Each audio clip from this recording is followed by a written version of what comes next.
Hey, it's Mike Cooch with servicesthatscale.com. The video you're about to watch is a roundup of some of the best business building advice from my office hours calls, which are free weekly calls with the agency community.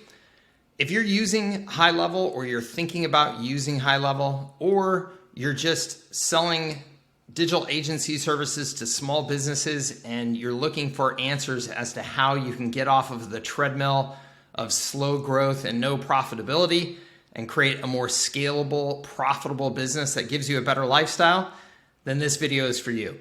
As always, in the description of this video, I've got all kinds of free resources to help you build your business, so go check those out, and I hope you enjoy the video. If I was starting from scratch selling GoHighLevel systems as a service, what are the exact steps you take to start and scale to 10K monthly recurring revenue? Derek, awesome, great question, good to see you here.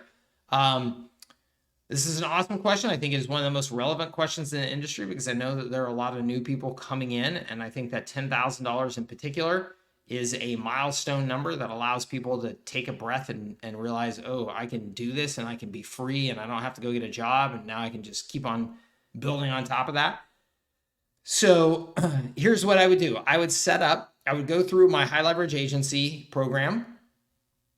I would set up a basic configuration like I teach you in that program, where you're pricing your services at like $297, $497, $697 a month, in that range, $297, $397, $497, somewhere around there, depending on exactly what you decide to offer. I give you a few different options in the program. I would make sure you have your website set up with your sales process. Just use my R4 sales system snapshot so that you've got a sales system all set up.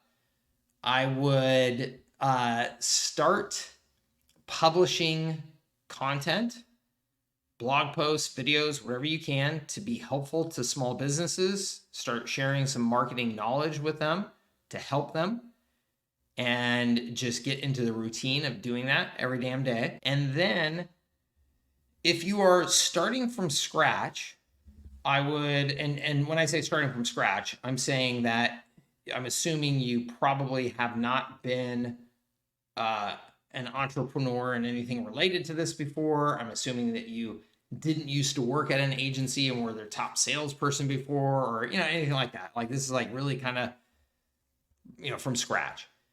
I would plan on doing warm prospecting, and that I give Alex Hormozy credit for that in his latest free training that I did for people, where he was suggesting, hey, do warm prospecting. I've never done warm prospecting before in my life when I've started my businesses. But I think it's generally a good idea for people to do, right? Like, if you're starting a business, reach out to everybody that you know first and say, hey, I'm starting a business. Here's what it's all about. And I would love to get my first 5 case studies under my belt. And so I'm looking for these types of people, these types of businesses who I can do this for them at no cost, as long as they agree to take action and work with me, and that they agree to be a testimonial if I do a good job, right? Reach out to everybody that you know to get those first 5 under your belt. And don't do free for them forever. Do free for, hey, you know what? Normally I'm going to charge $5,000 to set all this up. It's going to be a website. It's going to be your sales funnels. It's going to be all this type of stuff. I will waive all of those costs. I will set all of that up for free. I won't charge you a penny for the first 30 days of the use of the services. After that, if you're happy, I would ask that you pay my normal rates, $397 a month, whatever it is, and continue being a customer, and that you give me a testimonial that I can use to help me continue to grow my business. Okay? That's probably your easiest way of getting those first 5 people on board, right? And I said, I've never done warm prospecting before. I've never done that, reaching out to friends and family to grow my business. And the only reason why is because I've always just been of the mindset of, if I have something to sell that's valuable enough, I should just be able to sell it. I should be able to sell it just like my competitors are selling, right? So I have always just started selling. And so that would be the alternative approach, is do everything that I said and then just start selling.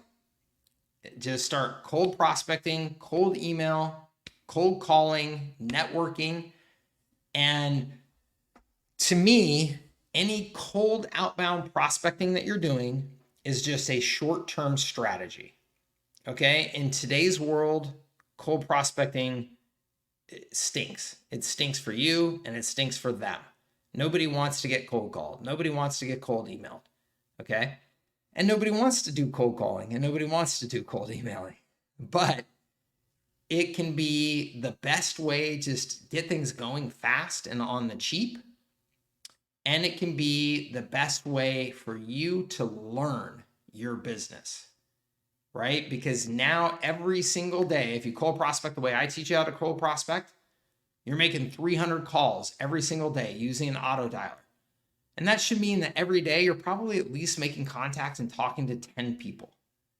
And if you're talking to 10 people and you're making your pitch, you're going to learn. You're going to learn people's objections. You're going to learn the competitors they're already using. You're going to learn, oh no, we're all getting our websites from this service already. And, why would I switch to you? Like, you're going to learn those things fast. You're also going to learn how to deal with rejection, which is super important if you're going to be successful as an entrepreneur. And so the great news is, if you, again, follow my model, Derek, you only need to aim for getting 3 new customers a month. That is not a lot. At $397 a month, it's not a lot, right? Three customers at $397. You don't have to be a sales genius to get 3 customers at $397 a month. You just got to be putting the effort, okay? At 3 customers at $397 a month, you'll be making $10,000 a month very quickly, within 6 months for sure. And if you charge upfront fees, like I show you to, so the model in the high leverage agency is called Surge to SaaS. So SaaS is the system as a service that they're using on an ongoing monthly basis. Surge is all the work that you do to get them set up to be on that and ready to go. That surge, you should be charging something for. Okay. Even if you're just charging $2,000, $2,000 fee for us to set up your website, set up all of your initial funnels, do your training of your team, yada, yada, yada, right? $2,000 up front. So if you're signing 3 customers a month, that's $6,000 right there. $6,000 plus $397, $397, $397. By month 3, you're already making $10K a month. So not real hard to get to that number. Okay. If you have customers prepay, which is one of the best pitches you should be making in your sales pitch, is that if you prepay, you get a discount. So prepay for the year, get 2 months free, right? Now you're collecting a year's worth of cash up front. Do that once a month. You're going to be at 10K by month 2, right? By month, and let me stress this. I don't want to give any false expectations here. I pride myself on not blowing smoke and sunshine up your guys' asses, okay? Month 2, after you've hit sales momentum, okay? So I don't mean that, Derek, the first day you sit down cold calling and the clock starts in month 2, you're going to be making 10 grand, okay? Or even month 3, okay? What I mean is that if you've done what I've said to do, set up your packages, set up your website, set up your sales process, picked your market that you're going after, set up the cold prospecting engine the way that I've set it up, which is that you're using like phone burner and you can make 300 calls and emails and stuff a day to prospects, okay? And you do that every damn day. Month 3, you've got sales momentum. You've talked to enough people, you've got enough exposure. It's a long enough period of time that some of those people that you talked to at the beginning of that process are now towards the end of that process. Okay, there's a sales cycle though. There's a sales cycle. There is almost no scenario where you're going to call a business today and go, hey, switch what you're doing over to my marketing system and start paying me $397 a month. And they're just going to go, yep, sounds awesome. Where do I sign up? Today, let's get going. It just doesn't happen that way. Okay, typically 30 days is the shortest you should expect. 90 days is realistic as well. So that 30 to 90 day window is what I teach. So if that's your sales cycle and you start today, you should expect that by the end of 90 days, if you're prospecting consistently for that 90 days, at the end of 90 days, you should be feeling some momentum. You got some deals. Maybe you've already closed a couple deals, whatever, right? But now you should have some consistency in your pipeline that you can start to see, oh yeah, I've got 4 deals there that I feel really good about that they're going to close here pretty soon. All right. So you're getting that momentum going. All right. That's exactly what I would do. I think the most important thing that everybody understands is that this is a sales and marketing business. It's not a service business. It's not a fancy tools business. Okay. It doesn't matter what YouTube video you saw of somebody saying that all you have to do is turn on HighLevel and you're going to make a bunch of money now. Right. Sorry to tell you, that was BS. John says, "Hi, Mike. I'm just starting out and I'm thinking of picking one service to focus on to bring in customers in numbers to build up a customer base and upsell them down the road. I was thinking of the chatbot because it's simple to implement and maintain. Is this the best choice or is there a better one?" John, it's a great question.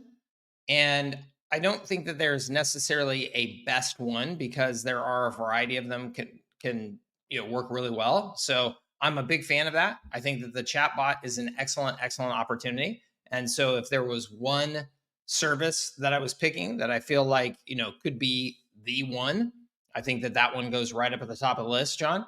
I think so. I'm a big fan of offering websites, and my model is to do free websites. They pay for hosting and access to some of your other software features as part of that, free website deal. I think that that's an excellent offer. Um, I also like doing lead capture for small businesses. So just having simple lead capture pop-ups on their site, things like that.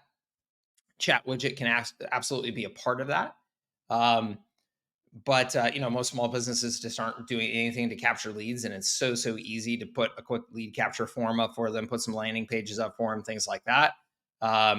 So I think any of those can be great services. Reputation, review capture and management can be another really good one. That one's been being sold out in the marketplace for a long time now, so it's probably more competitive, harder to stand out there.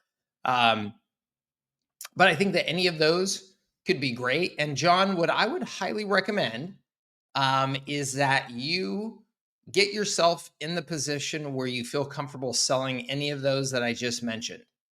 Because they're honestly, with the exception of the website you're going to have more process around it, because you've got to onboard them, get some information about what you're going to include in that website and stuff like that. That one's going to have a little bit more to do, but all of those services are fantastic. And honestly, through HighLevel, you can learn to deliver all of those services very quickly. I mean, if you decided in the next 30 days, I want to make sure I understand how to deliver all of those services, you could. So I do agree with focusing your marketing. So I think when it comes to sales, it pays to be able to have a very general conversation. When it comes to marketing, it pays to be able to have a very specific conversation or message. So, in other words, if I'm sitting down with you and I have you in a phone call, John, for a half an hour, it gives me a little more ability to actually understand your problems, you understand my solutions, we can provide some context to each other, things like that, right? We've slowed down the interaction, and I've got 30 minutes of dedicated time with you. If I can adapt during that sales conversation, I am going to close more deals, right? So if I have the ability to say, "Hey, John, tell me what it is that's going on at your business that's causing you problems," and you say, X, and I'm able to say, "Oh, I've got a solution for X," then I have a better chance of selling than if you come in and you say X and I go, "Oh, I only have the solution for Y." So ideally, as I'm saying, you could get a few of these services going, but I do think that chatbot is a nice one. Sales is a full contact sport. Some people are going to respond when I bump into them with an ad. Some people are going to respond when I bump into them with a piece of content. Some people are going to respond when I bump into them with shaking hands at a networking event. So the more things that you can do, the better. They have a compounding effect, in my experience, when you're doing a variety of things. Okay. if I had to say, hey, what's the one thing that everybody should be doing right now? And that is the absolute best way to sell, it is content. Okay. Content is the sales force of today's world, right? We are all consuming content all day long, whether it's an office hours call like this, or you leave here and you go watch, some videos on YouTube or TikTok or Instagram or whatever it is. We are all consuming content. We're consuming more content now than we ever have before. And because of that, consumers have the ability to get information in ways that they never had 20 years ago, right? And so they expect to be able to go out and find that content and find that information to answer their questions. I mean, what's your problem? It doesn't matter what it is. We can just solve it by going to YouTube. And it's true, like everything. You can find an answer to everything on YouTube at this point. And so that's the expectation. So if you are not creating content and distributing that content out into the world, you are at an extreme disadvantage to your competitors who are. So that is by far, to me, the most important thing that you should be doing on a consistent basis is creating and distributing content. What if someone is just starting out and no investment? How to make money with this and how to get clients? Okay. The the real answer is, if you're asking me that question, Prashant, you have a tough hill to climb. Okay. Because if you're asking me that question, the way that that question is phrased, and I'm not trying to be a jerk at all. I love you for wanting to be an entrepreneur, and I want to be as supportive as possible. And that's why I'm giving you the real answer. Okay. The way that you have asked that question, that it sounds like you're like really just like, I have no clue on this stuff and I'm kind of just grasping for an opportunity, is you are going to have to learn an awful lot, and you are going to have to develop skills that it sounds like you may not have, and you're going to have to do that in a time frame that allows you to start generating some income to cover your expenses, or you're in trouble, right? And that is very, very difficult. That is very, very difficult. This is a business that is based off of some degree of knowledge and also some skills that a lot of people do not have, as in the ability to prospect for business is a skill that a lot of people do not have, and it takes time to develop, just like anything. Marketing is a skill that a lot of people do not have, and it takes time to develop. So, that all being said, Prashant, if you just said, yeah, but Mike, this is what I really want to do. The amazing thing about HighLevel in particular, and so I would tell you, Prashant, do this with HighLevel as your core foundation for what you're doing. And here's why: it is an incredible asset that can deliver a tremendous amount of value to your small business customers on its own. So that takes away the pressure for you to be some marketing guru and marketing expert. If you can just get them on the software and using the software, there's tremendous value just from the software. And so, really, now what it's done is it's moved you closer to being essentially just a software salesperson, right? And you don't have to be some marketing guru, and you don't have to deliver sophisticated services if you're selling just really good software, right? Because that's why software is so cool, because it's so powerful and it does these things to add value with a high degree of automation instead of requiring our labor and our brain power. So I would tell you to move as far along that spectrum to being really just a software salesperson. And then, Prashant, I would tell you, even that is not enough, because HighLevel is complex. And so selling complexity is very difficult. And so if we go back to the questions that I was answering for John very early on in this call, where he's saying, hey, man, I want to simplify this as much as possible and just lock onto one feature of that software and sell that. That's what I would tell you to do, Prashant, is to start with just one really cool, really valuable feature that's simple for you to pitch, simple for you to set up, simple for your customers to see value from. As an example, the AI chatbot. Okay. AI chatbot is super compelling. It offers a tremendous amount of value. You can set it up very quickly. You can offer it at a very low price. You don't have to be a guru of any sort to get this thing going and figure out how to do it. Sell that one thing. Then, as you're getting some experience and getting some resources, expand from there if you want to. You may find that you don't even need to. Just keep on selling that AI chat widget. Um, but that's my answer for you, Prashant. And this is something that you're going to have to jump in with both feet and really, really commit to learning and commit to hustling and all that. I know that there are a lot of people out there right now that are kind of pitching this as, oh, this is just some easy money thing. And that's not true. It's a great thing. It's a great thing. But easy and great rarely go together, right? It's going to take some effort. It's going to take some hustle. So you got to commit to that. The first rule of success in a service business, everybody should listen to this right now because this is critical. The first rule of success in any service business is customer selection. Okay. If you choose to work with good customers, business is easy, life is good, you make more money. If you choose to work with customers who are not really quite qualified, you can tell they're kind of a pain in the neck. You can tell they have a hard time paying their bills, all that type of stuff. Life gets more complicated and you deal with issues like that. So customer selection is the first rule of success in any service business. If I'm just selling a widget off the shelf, right? If I'm just selling this pen off the shelf, I don't care really who you are or what your personality is like, any of that type of stuff, because you're just buying my widget and then you're going away. But a service business is a relationship, right? You are working with these people month after month, year after year, hopefully. And so just like any other relationship in your life, the quality of the person that you decide to get in that relationship with matters and impacts everything else. So quality of the customer is rule number one. So take on junk customers, you're going to get more problems with payment. Good customers, less problems with payment. I just hired two full-time cold callers from Upwork.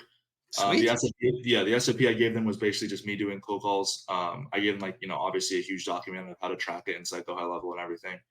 I just wanted to get your opinion on hiring out full-time cold callers and if you had any advice, like best practices for how to make sure they're not dumb and make Yeah. sure that they actually do a good job, or just anything you got on that. 'Cause I'm sure you've probably done that within your career. So A whole bunch. Yeah. So yeah, here's a handful of things for you. One, you should assume that they are dumb. And I don't mean that as any offense to any cold callers. Believe me, I was a cold calling machine for a long, long time. yeah, So what I mean is that you should expect them to accomplish very simple tasks and not go beyond those very simple tasks. Because if I'm cold calling, it is primarily about volume, and it is yeah, also about interrupting somebody who is not expecting to be interrupted. And so, what I'm going to accomplish with that person is not a lot. But what I can hope to accomplish is, hey, are you interested? Is there some degree of qualification? And can I get you signed up for the next step? That's really what a cold caller should be doing. So you should not expect them to be a salesperson. You should not expect them to be able to talk eloquently about your services and your value proposition beyond that basic elevator pitch. You shouldn't expect them to be able to answer all kinds of questions about your services. So you honestly want to make sure that you are training them to dumb up a little bit. So when they're calling and they're trying to accomplish that, hey, are you interested? Hey, are you qualified? Can I get you signed up for the next step? And somebody says, well, what software do you use for X, Y, and Z? I don't want that cold caller attempting to answer that question at all. I want to teach them a script where they go, that's a great question. And I'm sure that my CEO or my head of sales or my whoever it is that your title that you're passing them off to would love to answer that question for you. All I've got to do is just get you scheduled here for this next step, and they'll answer all of those questions for you. And just go right into the, can I get your name? Can I get your number? Can I put it, on the calendar at this time and date? Right. So you want to assume and train them based on, we're not trying to accomplish too much. Let's not overcomplicate this. Okay. So that's one. Two, when it comes to training, you want to record calls and you want to role play based on what you learn from recording those calls. So role playing is critical. You want to do 15 minutes of role playing at least a few times a week. Just get them on the call. Hey, Monday, Wednesday, Friday, 8 a.m. We do our 15 minutes of role playing. Monday, it's going to be this. Tuesday, it's going to be this. Wednesday, it's going to be this. And it's just repetition, repetition, repetition. Thing that I would do is just make sure that you are paying and giving them incentive based on the quality of the result that they're getting for you, so that they're not wasting your time with a bunch of unqualified junk. Because if there's no incentive for quality, you'll get booked appointments on your calendar, but they can be just total dogs and waste your time. Gotcha. Okay, cool. Sounds good. Yeah, I think Cool. that's pretty much it. Thank you, Mike. I have difficulty understanding Go high level packages. Could you clarify what's necessary to become a marketing systems service provider for local small businesses? White label, unlimited, or pro SaaS? Sure, Michael. So you could accomplish the minimum of what you need to accomplish at either the unlimited agency or pro. I personally believe that as soon as you have any customer paying you, you should be on pro. Okay. And the reason why I say that is because on pro, you have more ability to mark up and resell services inside of high level. I'm talking about SMS, email, things like that at a profit than you do on agency unlimited. That's one major benefit. So you will, as soon as you have a couple of customers at all working on the system, you will pay for the difference between the 297 and 497 that it costs you to get on pro. So in my opinion, you should just get on pro as soon as you possibly can rationalize it financially.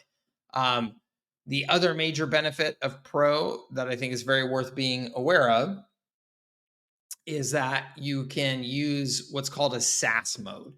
So SaaS mode allows you to create those packages for accessing your system and having somebody put in their credit card, have it automatically billed, have all of the rebilling of the SMS, email, all that type of stuff all happen automatically, just hitting their credit card, just as if you were a software provider, right? So that will save you a ton of headaches and a ton of money over time, because you won't be dealing with billing and collections and stuff in ways that you would be if you did not have SaaS mode at your business. Okay. So, can you offer this stuff with the agency unlimited? Yes, you can. Is it more manual, a little less ability to mark up, things like that? Yes, it is. And to me, there's no there it very quickly becomes a no-brainer just to go to pro. I mean, I don't there's very few cases where I would look at somebody's business and go, "Oh yeah, no, okay, it makes sense for you to stay agency unlimited." So, if that's a good decision for you financially to get agency unlimited for a little while so that you're saving a couple $100 a month and it gives you a little bit of time to get into the system and understand it and play with it and put, some sub accounts on there. Um, and then, okay, now I've got a couple of customers that are paying me. So then you upgrade to 497 and figure out some of those additional features at the 497 level. Fine. That's all good. So I started your program a couple months ago in the summer, and then I basically disappeared and I just cold called the shit out of people in Switzerland where I built the business, and I ended up signing on probably 25 people on just free websites. It's awesome. I love it. And, I remember. I and remember chatting with you about that. yeah, and so the next step is finally happening where I can, think about upselling those people. And I love how you brought up the chat widget. I think it's a lot easier to implement than the missed call text back Yeah. because of some of the things. And A2P issues and yeah. yeah, and for everybody who's not native English speaker, HighLevel is doing a great job translating everything. And so German just came out, so it's really exciting to be able Awesome. to work with that. But then I wanted to ask your thoughts about reputation management and Yeah. basically pricing the upsell package. So we're at like super cheap foot in the door service, right? Less than $100 a month, and Mhm. lead capture we could do on the website. We could put reputation manager on in there and chat widget, maybe 250 a month. What are you thinking? Yeah, I mean, so with small businesses, there are price ranges that are proven Yeah. and that they will stick, and they will sell relatively fast. And so you've got to stay within those price ranges if you hope to have long-term recurring revenue Yeah. that is relatively easy to maintain. And so anywhere from that 97 to 297 to on the high side 697, kind of price points are the Yeah. price points that if you look at other software platforms out there or other services that have long-term recurring revenue from small businesses, they're in those ranges. Is Yeah. there a difference between 250 and 297 in your ability to sell it and keep it? Probably Mm. not. I Probably not. would I would sell at 297 and fight for those extra $47 in margin every month, because Love that it. is a significant boost to your business when you Yeah.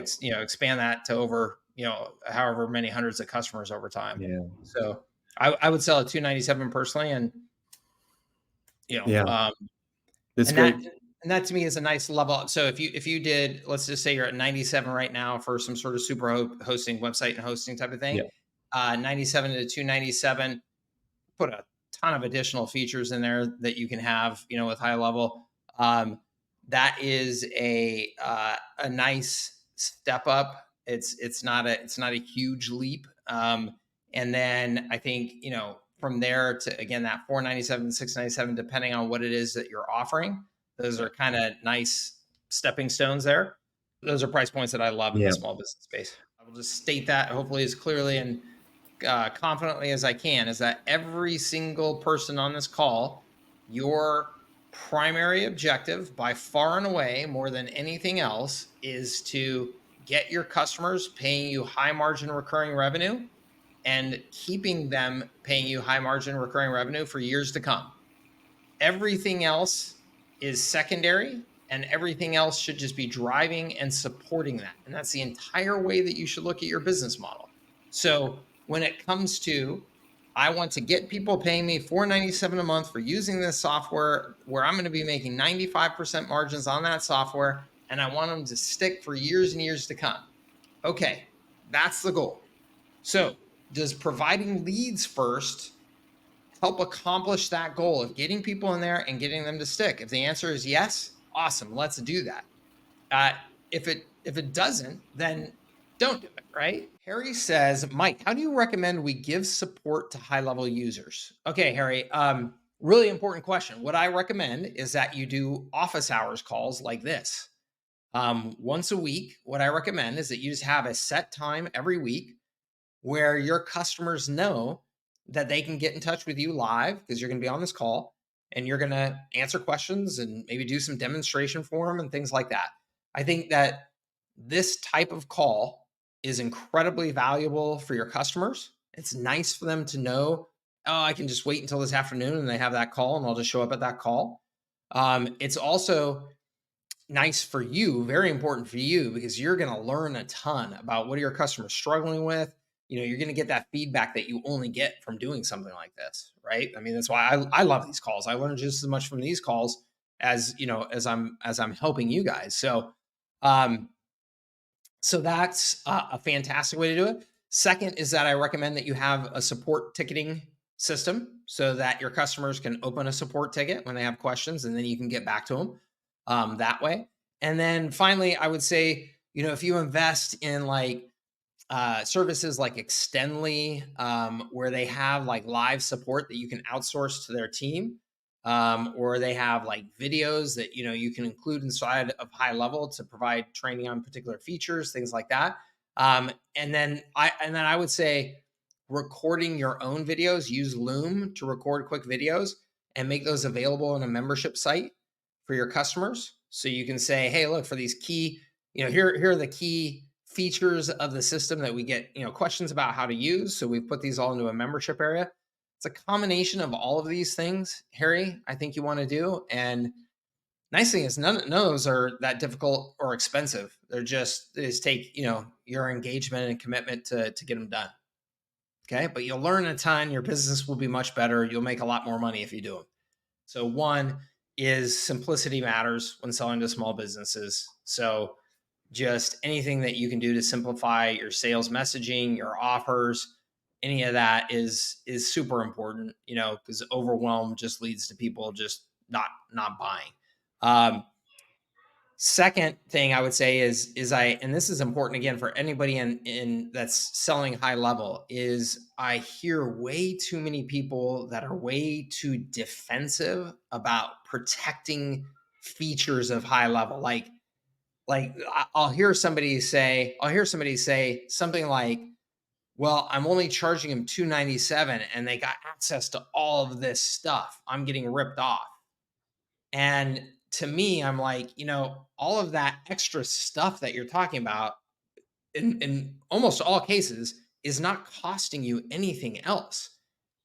So if you're delivering all of that value at that price point, I mean, why in the world would you feel like you're getting ripped off by that customer? You're delivering a ton of value. And so most likely that means they're just going to stick with you for years and years and years to come because you're delivering so much value. And then second, and this is important for you with the package design, is in high level, there is a component of what is the volume of usage of the system. Because if they're sending more emails, they're sending more SMS, all that type of stuff, you're just going to make more money because you are reselling that. So going back to the simplicity thing and going back to a little bit of the both that I said in the original answer, there is, if I set up that original package and I load it up with a bunch of features that are going to make it very attractive to sell, then that's a really nice way to sell. It's a really nice value proposition. And that's going to give me probably the most success at getting people into that base package. And then if I am reselling those SMS minutes, phone minutes, all that type of stuff, then as the account grows and is more successful in using the system, I'm going to just be automatically making more through that rebilling increasing over time. So you can just have a base package that's really loaded up with just about everything you could possibly want, and then just grow through usage. And that's I think a very attractive scenario with a lot of markets, to just keep your offer that simple and just grow based on usage. Your customers can accept payments through high level, so you can set them up with various options like tap to pay, on the mobile phone, invoicing, things like that. So, unbelievably, there are still so many small businesses out there that lose so much money every day because they simply don't have ways of getting the money, right? So like the tap to pay on mobile has been huge for me with Air San Diego just recently with our events. At our events, we always have some tap to pay options to sell stuff at the events, and we sell a bunch of stuff. People are coming and just smacking their credit card on the phone and buying stuff. We didn't have that before high level. Okay. I've got awesome invoicing features in high level, right? So you can very easily show them how they can set up invoicing capabilities that you can send out an invoice to somebody, have automatic follow up to that invoice happening, have automatic collection of payment on that invoicing through credit cards and things like that. So that's all incredibly important to resell. You can set up funnels for them and have them, you take advantage of funnels for the first time ever and have people pay via a shopping cart in that funnel. So just lots of ways that you can help them with that are incredibly, incredibly valuable and important. Can you explain what SaaS mode is and how and when we would utilize it in Go High Level? Yes. SaaS mode is the ability to sell the features and capabilities of high level as if you are the software company. Okay. So, what I mean by that is, if you created high level from scratch, you did, and you wanted to sell it to businesses to use, what would you do? Just like any software company in today's world, you would have a page where they could go and see the different packages. They could decide which one they want to sign up for. They would put in their credit card. And then, depending on the features that were outlined in that package, the software would automatically bill that customer appropriately, manage, how many users have access to the system appropriately, things like that, right? It would all be done with software instead of there being some person behind the scenes that has to manually track. Oh, wait a minute. Does that person have 4 users or 5 users? I got to bill them more this month because they have 5, right? That would never be scalable. In software, in SaaS, the software manages all of that access, billing, reselling of minutes, all that stuff. So, Giovanni, when you turn on SaaS mode and take advantage of SaaS mode in HighLevel, you now have the ability to let the software manage all of those capabilities that I just discussed for your customers. Your customers can put in a credit card. That credit card will be assigned to a certain package of benefits, right? Depending on the package that they signed up for. And the software will then control the administration of those benefits automatically based on the package that they signed up for and hit that customer's credit card for any additional payments that need to happen for them using SMS, using minutes, all that type of stuff. In other words, I think that there is, I will state clearly that to me, once you start getting customers, there is no reason why you would not be at the pro level of HighLevel and in SaaS mode. I mean, there is zero benefit in my mind to not being in SaaS mode. I like your audit surge initial delivery model. What are your thoughts on using this model to scale an agency focused on the dental industry to 10K in the next 30 to 60 days? Dr. Strickland, I love the model, and there's absolutely no reason why you can't get to 10K in the next 30 to 60 days if you know how to sell, if you have some prospects and things that you already have some sort of relationship with, and so you're gonna, use those relationships to get in the door faster. If you have a reputation in the industry, I mean, you could do that. You could blow right past that number if those things are all true. Um, if you are lacking in any of those things, if you don't have good sales experience, if you don't have good marketing experience, if you don't have any reputation in your industry, if you don't have any personal contacts that you can call on, then you're starting from a cold start. And could that easily take more than 30 to 60 days? Absolutely. Absolutely. I don't like to blow any sunshine because reality is, could it take you more than that? Yes. Take you longer than that? Yes. Now, also, I would say in that niche, and depending on the exact services that you're providing in that surge, that you could, one customer can get you past 10K, with with no problem. A couple of customers can very easily get you past that 10K. So, you know, again, it really is dependent on who you are. The model is perfect. It'll work just fine. So let's first discuss what I mean by productize. A big challenge that a lot of service businesses make is they present their services and sell their services in a way that's very intangible. Okay? So, as an example, I'm an agency. Okay. Well, what does that mean? Well, I can do marketing campaigns to help you. Okay. Well, what does that mean? Well, I could set up Facebook ads. I could help you with your brand. I could, whatever. And how do you charge me?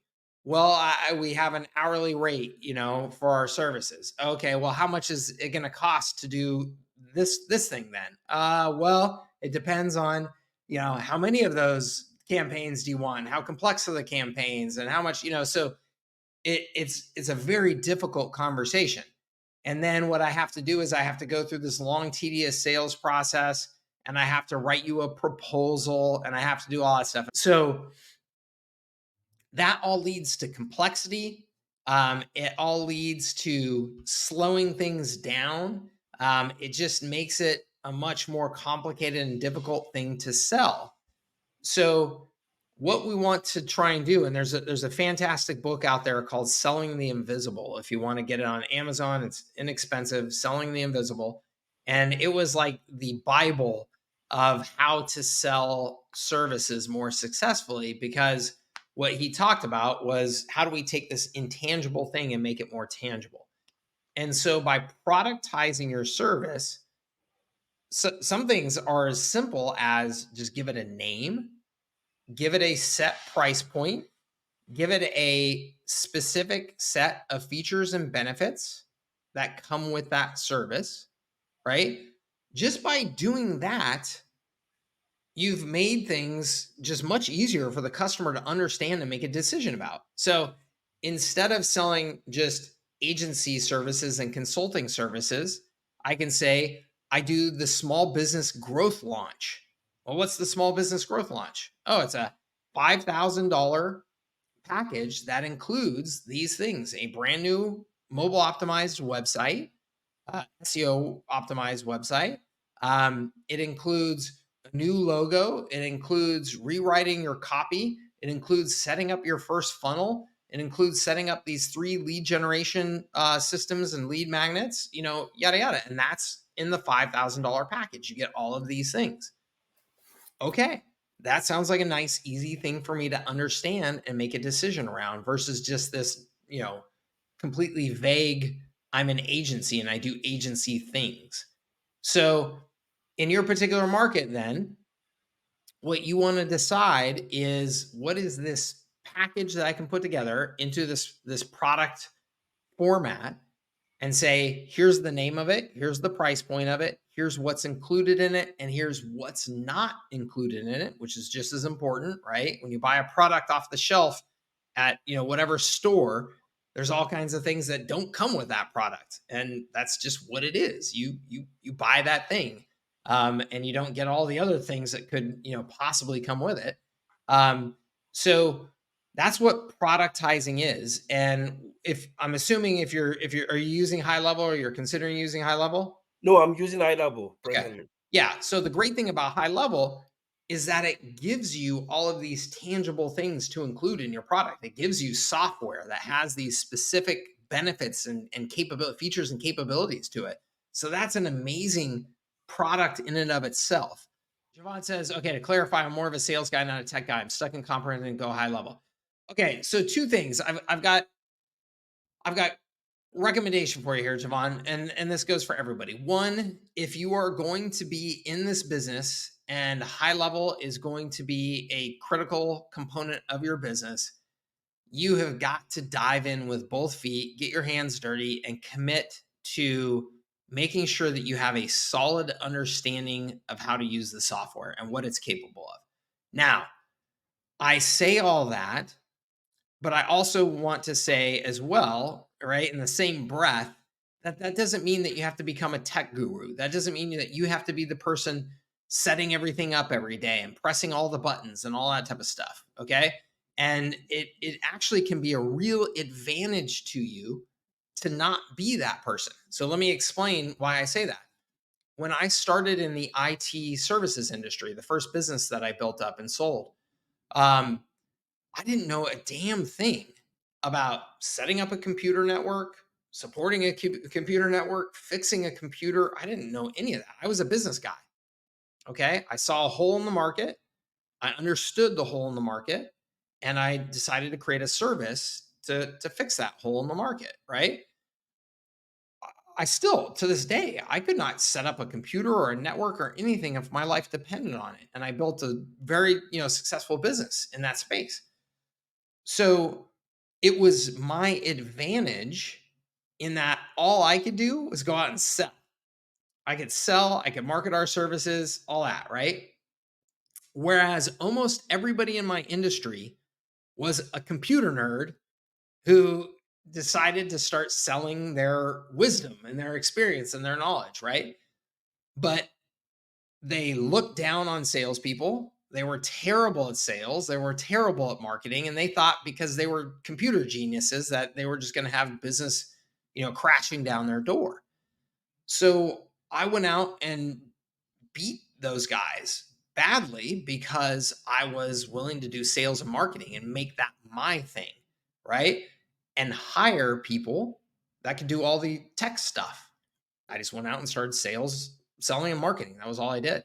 So you can use that to your advantage, but you've got to find a solution for who's going to be your computer guy, right? That's going to take care of this stuff for you. The good news is there are companies out there now that this is all they do. Extendly, I mentioned earlier. Extendly will, do pretty much anything for you. Like they'll onboard your customers, they'll provide 24/7 support for your customers, all that stuff. They'll set up the snapshots, they'll set up everything.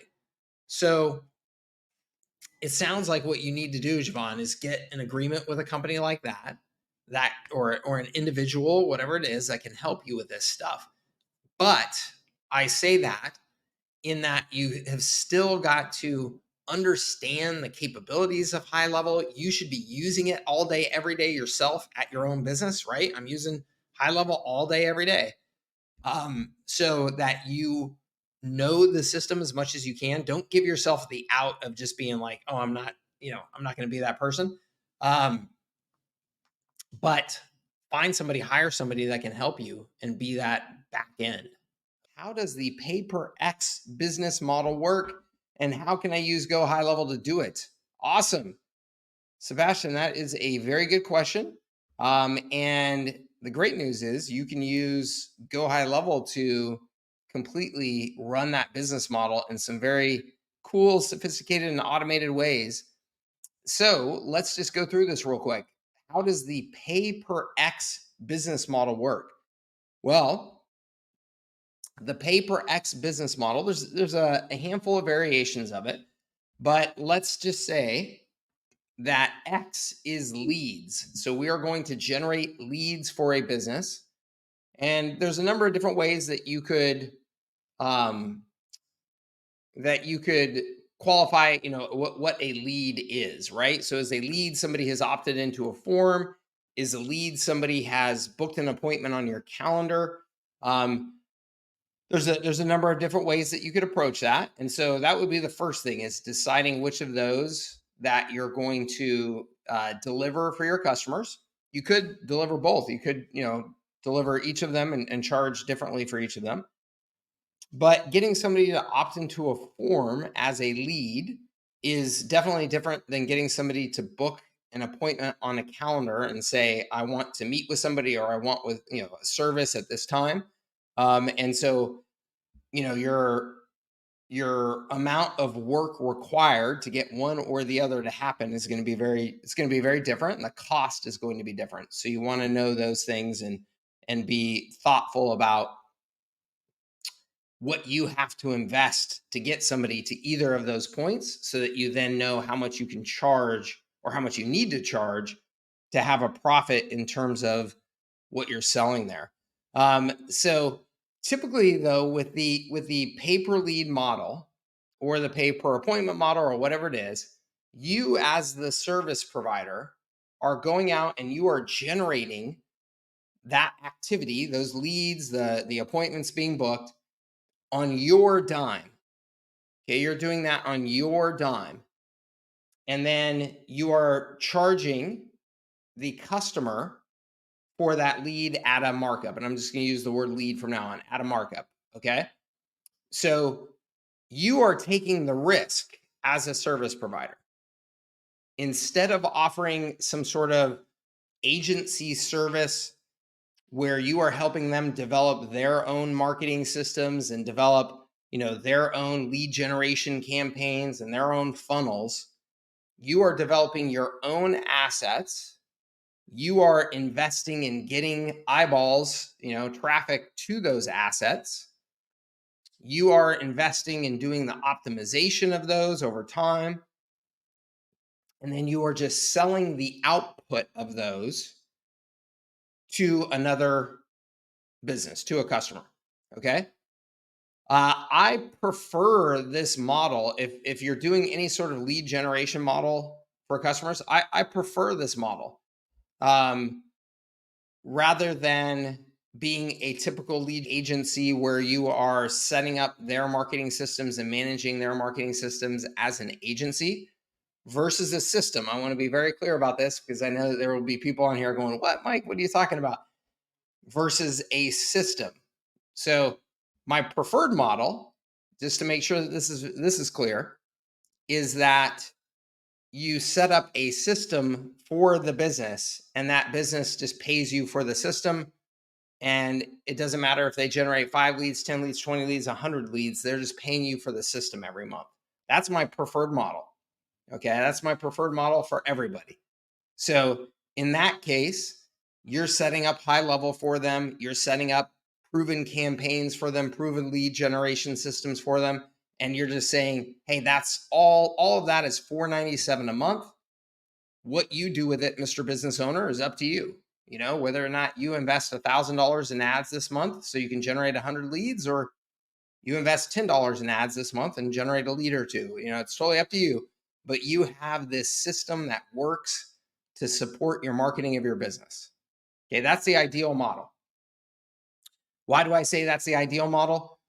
Super, super high margin, super low involvement from you, recurring revenue for years to come, assuming you have a good customer. Okay.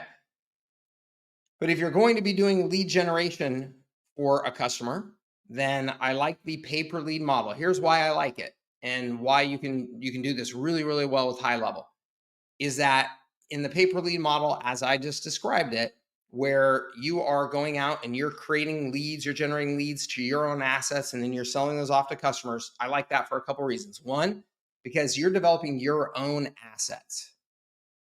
Okay, you should be developing websites, landing pages, things like that, that you own 100% of in a particular niche to generate leads for them.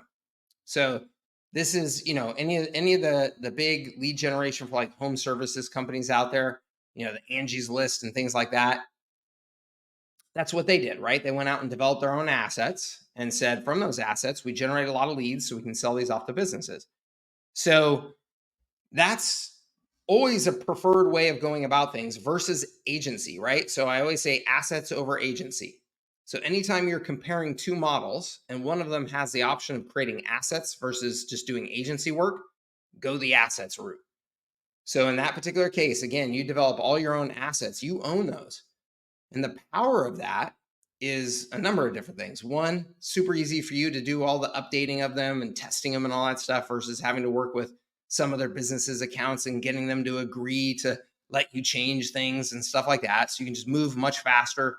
You can become truly the expert in lead generation in that space much, much more easily. And two, you can sell that asset at some point.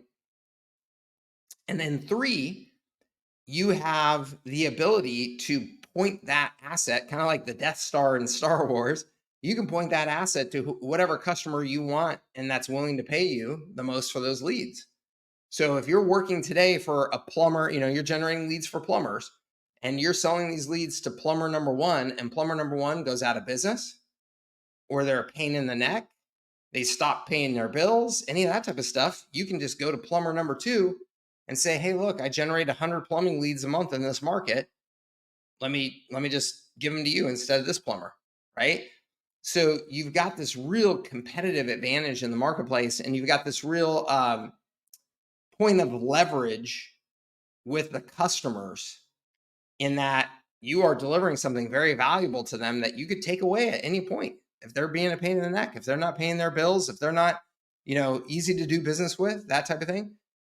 So when I've done this model in the past, what I have done is I have signed exclusive agreements with customers in particular markets where I just say, "Hey, I'm going to deliver these leads exclusively to you. You get to lock up all of my leads." But then at the end of that period, if they don't renew, they don't agree to the terms, stuff like that, I can always change who I'm delivering those leads to. So that's how you do it. It's a nice model. How you do it in HighLevel, everything's in HighLevel. You build your websites and landing pages in HighLevel. You build your follow-up funnels in HighLevel. You build your opt-in forms, lead magnet forms, lead capture forms, appointment booking forms, all of that in HighLevel. Everything's in HighLevel. And then even in HighLevel, you can do a model where every time a lead gets generated, you automatically charge the credit card of the customer that's paying you. So literally, if you want to charge them on a lead by lead basis, hey, it's $100 a lead, boom, boom, boom, boom, boom. You can set it up so that the system will automatically charge them per lead on their credit card every time one comes in. So you can do all of this 100% through HighLevel. In fact, I would say this is what HighLevel's original purpose was doing this. And this is why they have like really good call tracking and things like that built into the system, is because they were working with lead generation agencies. Can you, in some reasonable amount of detail, explain what a snapshot is? Yes. Yes, absolutely. So a snapshot is one of the most powerful capabilities of HighLevel. From a service delivery perspective, it's incredibly important. So here's what it is and why. A snapshot is how it sounds. You are essentially taking a picture of an account. And when you take the picture of that account, you can now take everything in that picture and drop it into a brand new account or an existing account. And all of those assets and settings and everything from the snapshot that you took the picture of will now be in that new account that you put the snapshot in. So the reason why this is so important from a service delivery perspective is, let's say that you decided to focus on restaurants and you designed the perfect restaurant marketing system. Here are the landing pages, here are the follow-up campaigns, here are the websites, everything.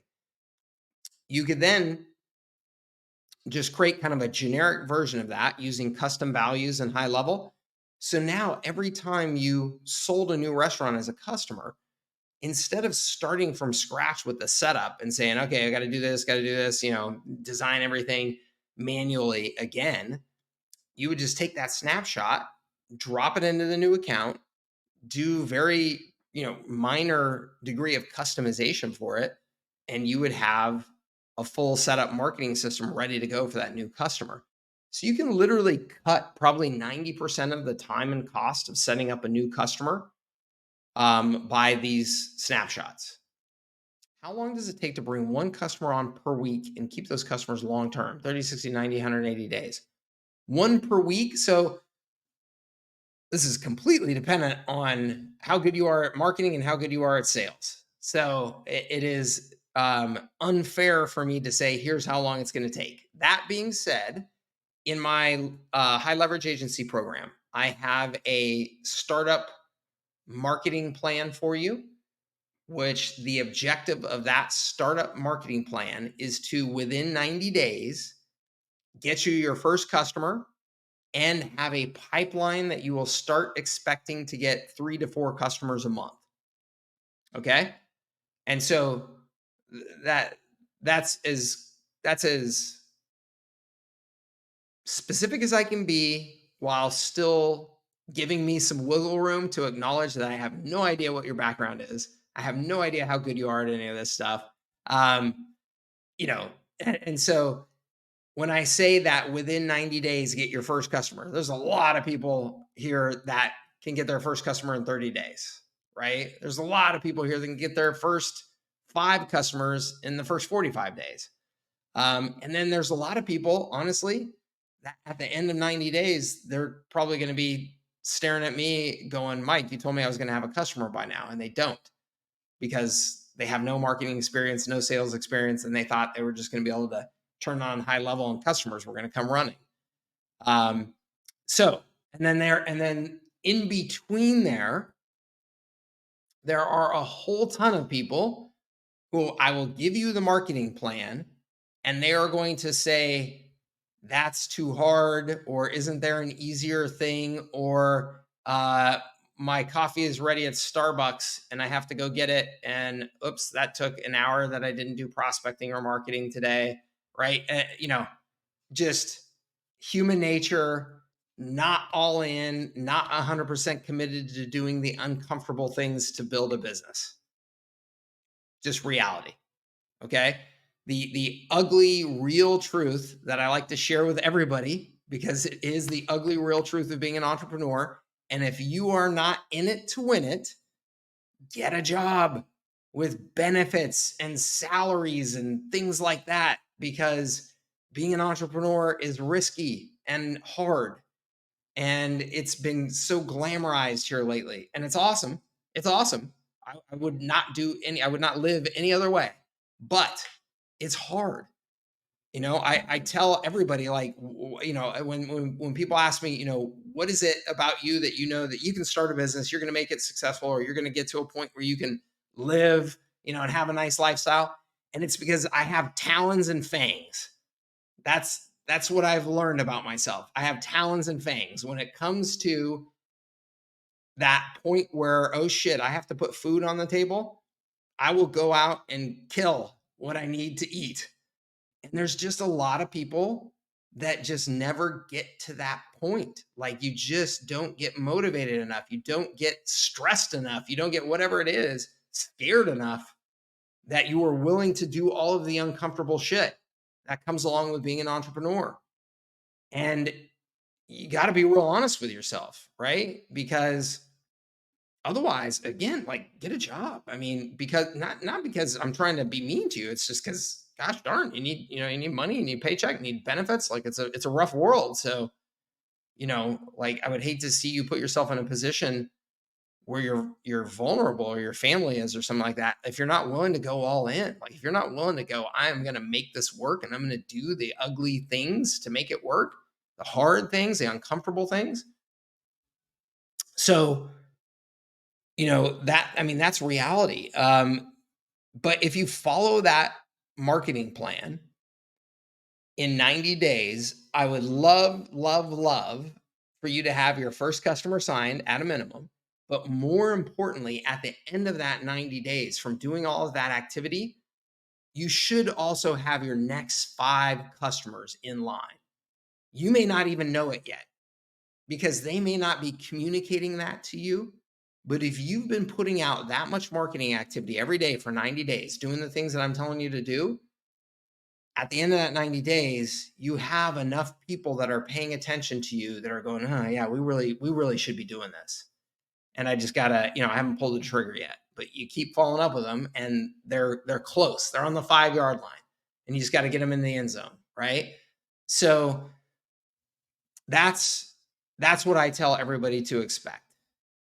Nice. My question is, how do I set up an onboarding system, or do you have any best practices for onboarding on capturing the right information, getting them set up so that it's a really good experience?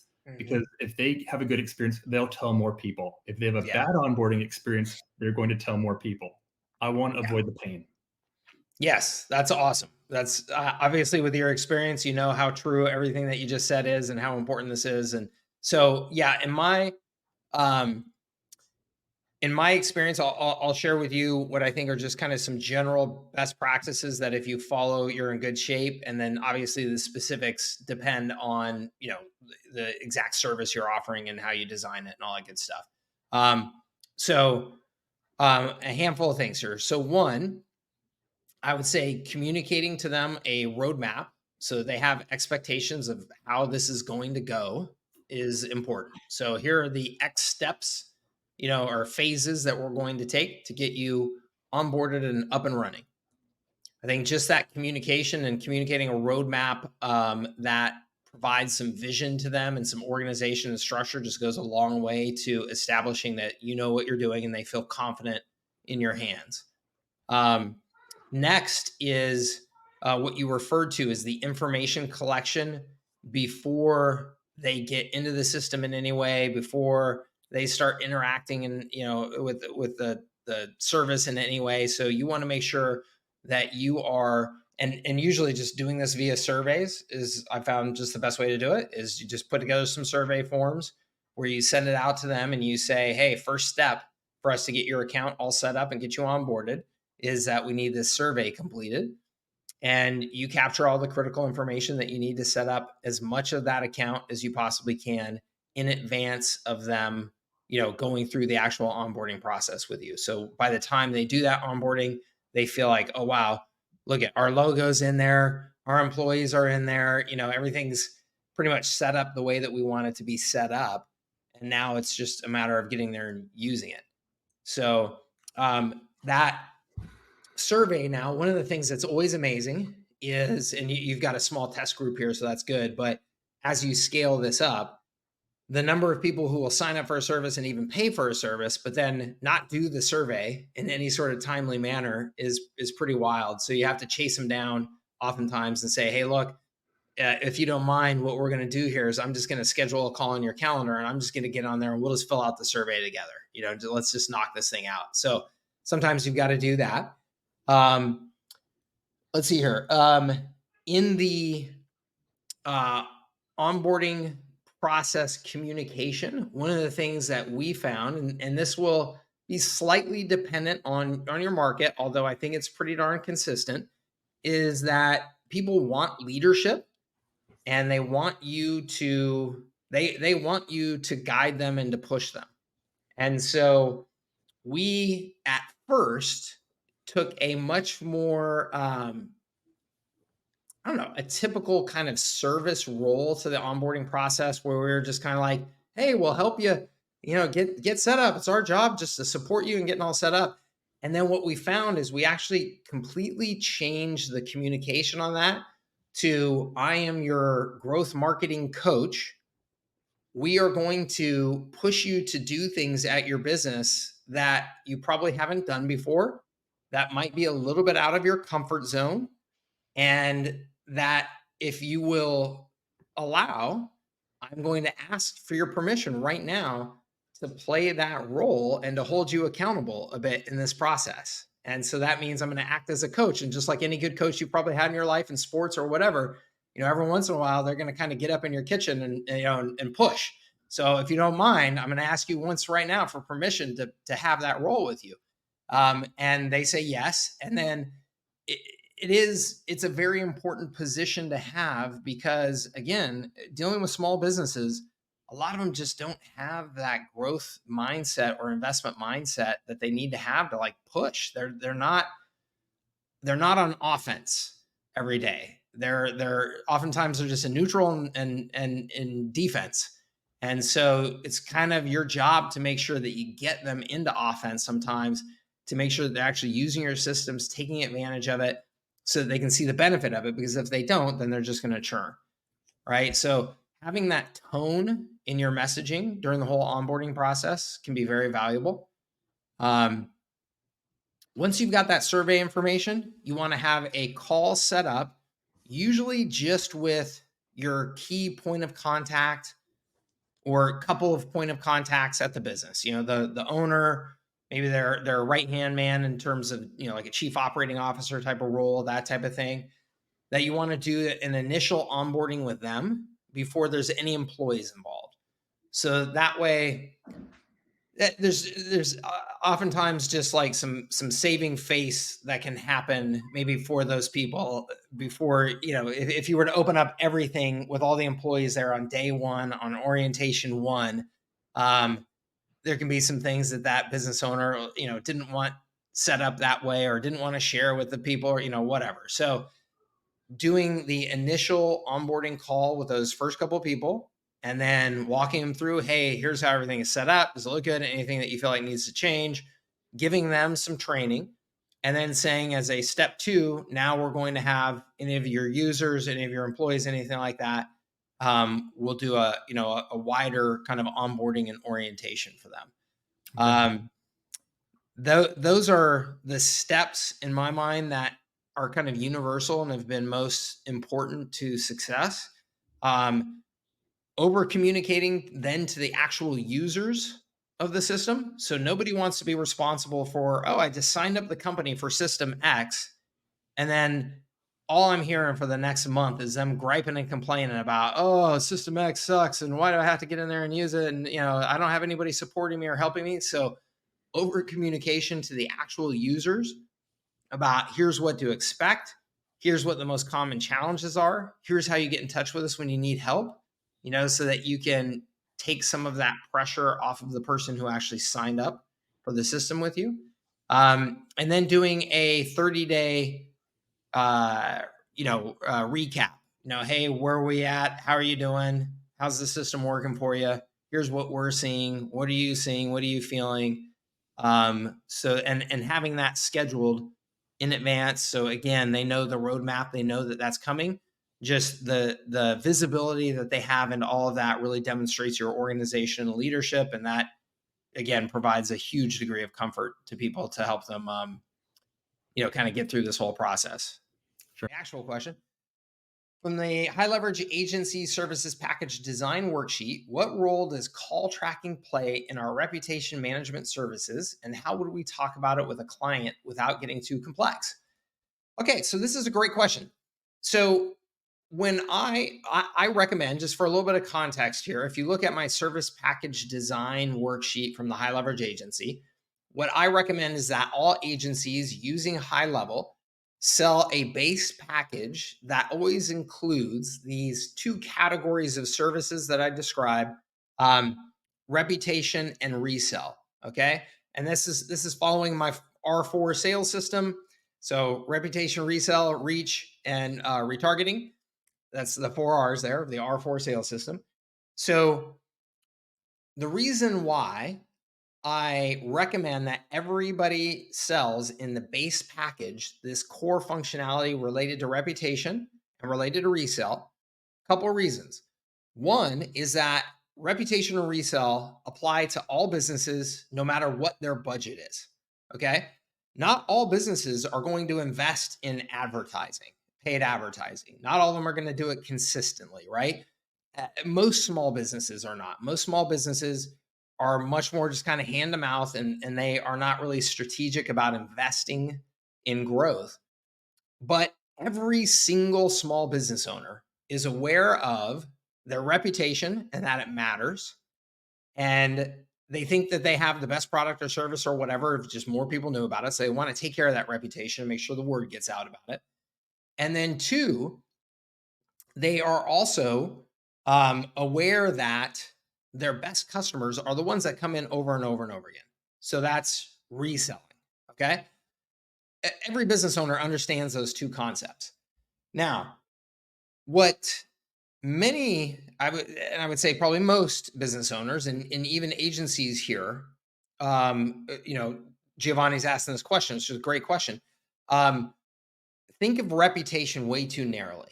We've been like beaten over the head with it's just reviews. Online reviews have been such a big thing in business for the last 5-10 years, whatever it is, that we've kind of learned to think that that's just all reputation is.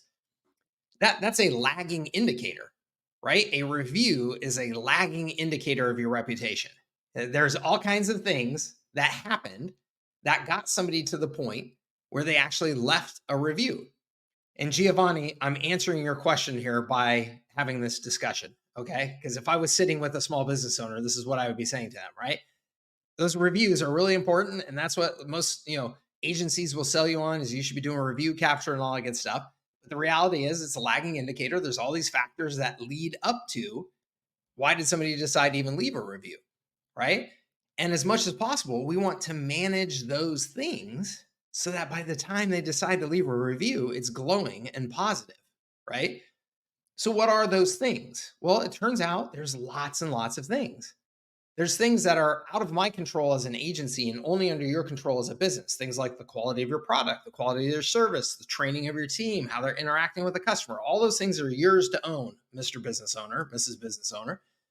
The things that I can help you with are all of these other factors that in this digital world that we live in are incredibly important factors for your reputation. As an example, if somebody is driving along and looking for the restaurant that they want to go to, and they're using their phone while they're driving, which nobody's supposed to do, but they do, and they pull up Mexican restaurants near me, and yours pops up and they click on it, and it's a terribly optimized website for mobile. They can't find the directions easy. They can't find how to contact you easy. The menu is a PDF they have to download on their iPhone and expand to look at it. All of that impacts your reputation because it's a terrible experience versus your competitor who's got that perfectly mobile optimized site. It's got a phone number right there that they click the call. It's got the, directions on how to get there, very, obvious and clear. It's got a menu that they can look at. All of those things impact that restaurant's reputation. And that's why they're beating the snot out of you in the market, right? So we want to optimize those factors that lead to the review. One of those things that's very important for most small businesses, Giovanni, is the phone, right?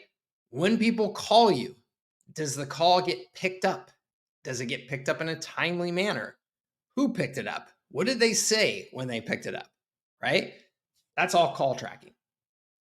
Okay.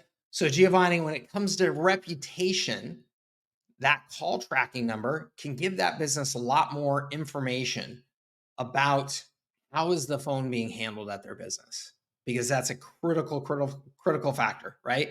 We already know somewhere around 60% of inbound phone calls to small businesses don't get picked up at all, right?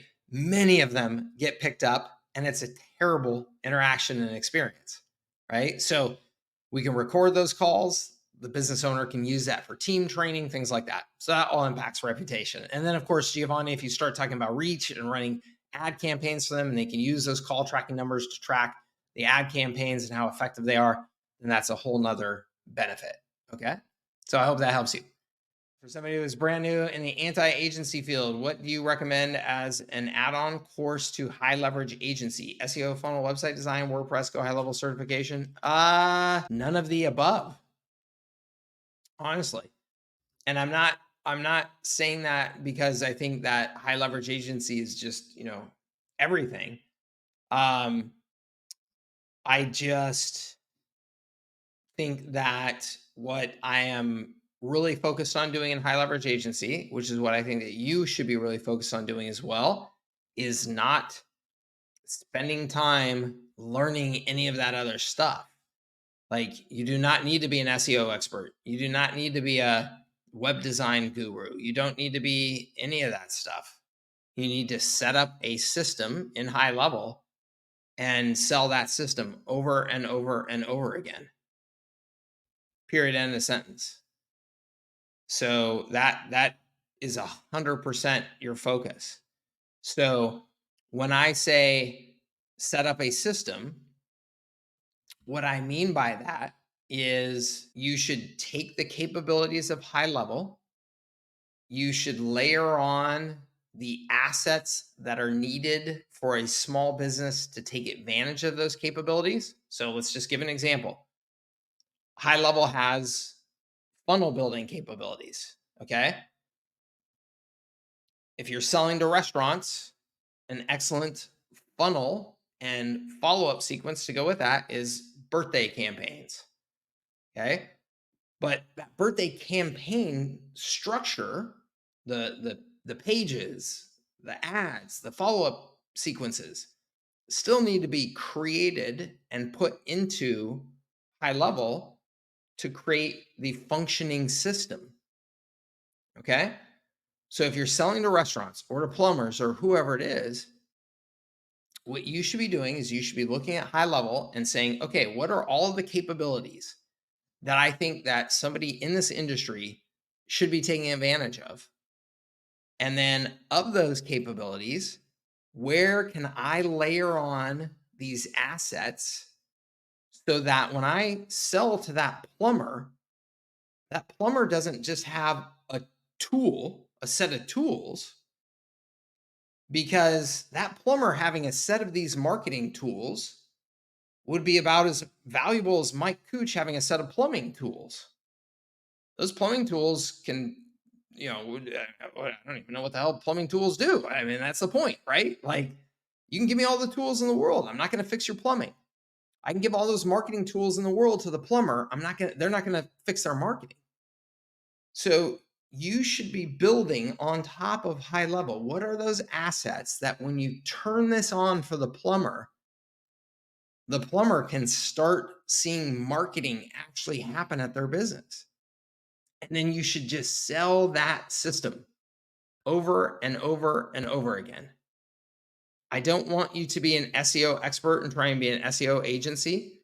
I don't want you to be a funnel building expert and try and be a funnel building agency. I don't want you to be a conversion optimization expert. I don't want you to be a Facebook ads expert.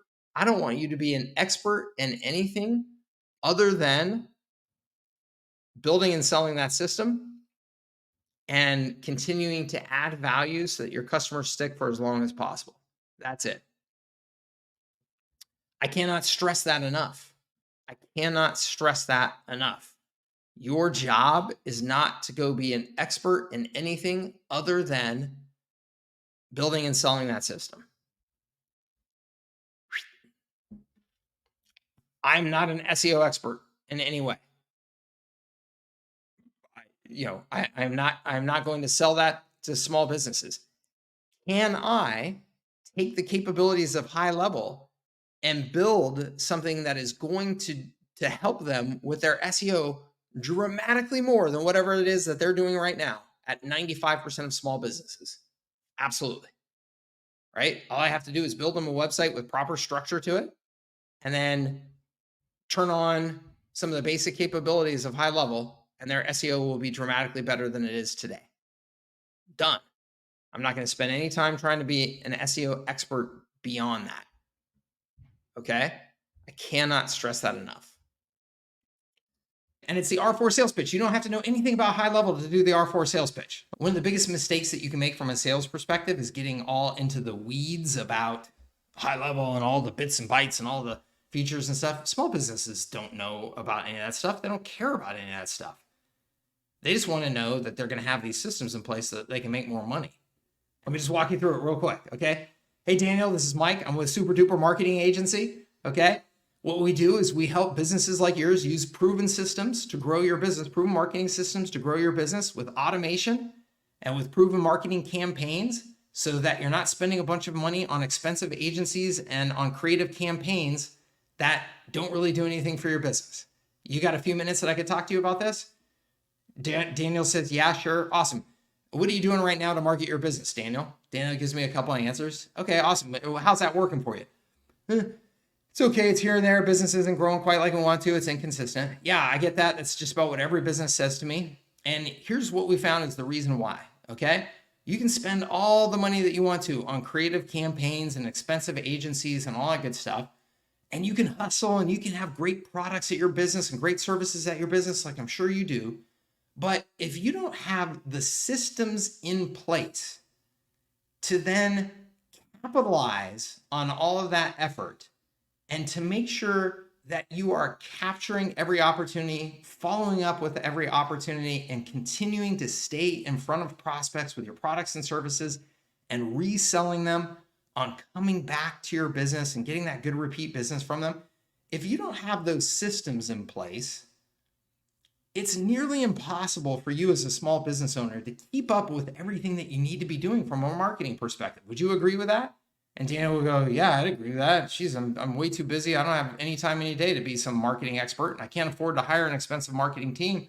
And I would go, yeah, that's what every small business tells us. That's what every business owner tells us. It's universal. It's not just you, Daniel. You're not alone. It's not your fault. So what we have found is that there are 4 key marketing systems that every business needs to have in place.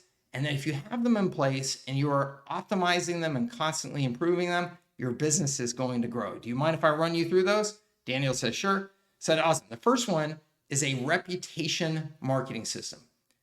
Reputation marketing system, what that means is that we need to do everything that we possibly can to build and protect your positive reputation in the marketplace.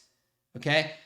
As you know, everybody is looking online these days to determine how other people think about your business, to find your phone number and try and call you and contact you and all that good stuff. All of that impacts your reputation. Having a good website impacts your reputation. Having that website be mobile optimized.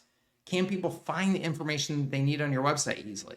When they go and they search on Yelp, what are people saying about your business? All of those things impact the reputation of your business in today's world. We need to have a proactive system in place to make sure that we are building and protecting that reputation. Does that make sense? Yeah, good, awesome.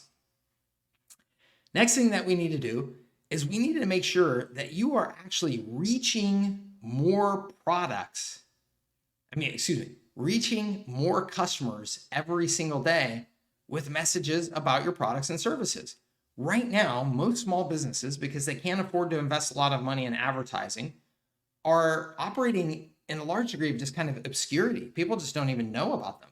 Or if they've heard about them before, they forget about them because they aren't constantly seeing their ads, right? You're not McDonald's, you're not Coca-Cola, you're not Nike, you're not running commercials all day, every day. But the reality is, those businesses are Nike and McDonald's and Coca-Cola, and you know their names because they are marketing all the time. Now, we know that you don't have those big marketing budgets, but there are systems and strategies that we can put in place to make sure that you are reaching new prospects with your messages every single day, because the more people that know about you, ultimately, the more people can buy from you. So that's system number 2, reach. Third one is resell. Okay. Now that we've got a good reputation in place, and now that we are, and I did those backwards. Sorry. Now that it should have been reputation and resell. So resell, we want to make sure that every customer that we're bringing in, that we're maximizing the lifetime value of that customer. We want to make sure we're bringing them back. You know, Daniel, as well as I do, that a repeat customer is worth many times more than that one-time customer that comes in, right? We are building our businesses based on people coming back and buying from us over and over again over time. But we don't want to leave that to chance. We want to have systems in place that bring them in, that nurture them and bring them back in, make offers to them, remind them that we're here, yada, yada. That's resell.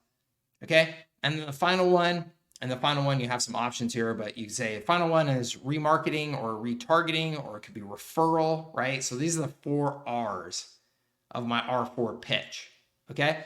That was a fast version of it, but I think what you can hear there, what you can understand is I'm talking in a way that every business owner understands. I'm not talking about technology, bits and bytes and features of my CRM and all that type of stuff. I'm using words that every small business owner understands and can relate to, and I'm just having a conversation with them. But my conversation makes a hell of a lot of sense, and it's about systems. Do you see how if you're just leaving those things to chance, your business is going to struggle? But if you have systems in place to manage those things and make sure that they're happening consistently, do you see how your business is going to grow and benefit from that? And of course, the answer is going to be yes from anybody who has any sense, right? So that pitch you can start making before you know a dang thing about HighLevel. I don't have to know anything about HighLevel to go out and make that pitch. And I don't have to know anything about any business to go out and make that pitch. I don't care if you're a chiropractor or a plumber or a lawyer or anything in between. Everything that I just said there applies to your business.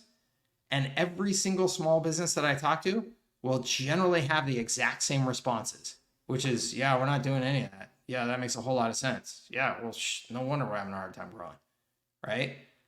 So then the next step in that is, well, awesome. Well, that's what we do. And if you're interested, I'd love to tell you more about the details of how we do it. And so if you can just address that and give them the confidence that, yeah, here are the systems that we're going to put in place for you, these 4 R's. And it includes things like an optimized website and automated sales processes and follow-up campaigns to make sure that we're maximizing the value of every lead that comes in. They don't care about all the real specific features and functionality. Okay. So that's generally the pitch. And the point is, again, you can start doing that, Daniel, as soon as you're ready. You have everything from me, all the training materials, all the scripts, everything from day one, no matter which high-level version you sign up or what trial you're doing or whatever. Hey, so I hope you enjoyed the video.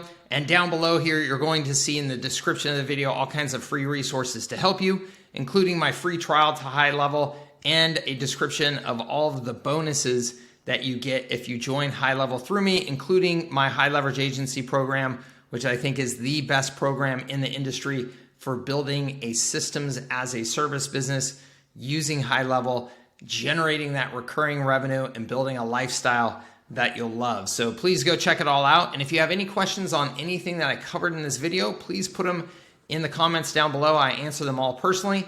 Please also like this video, share it with anybody that you think would get some good value, and please subscribe to my channel. We'll see you in another video.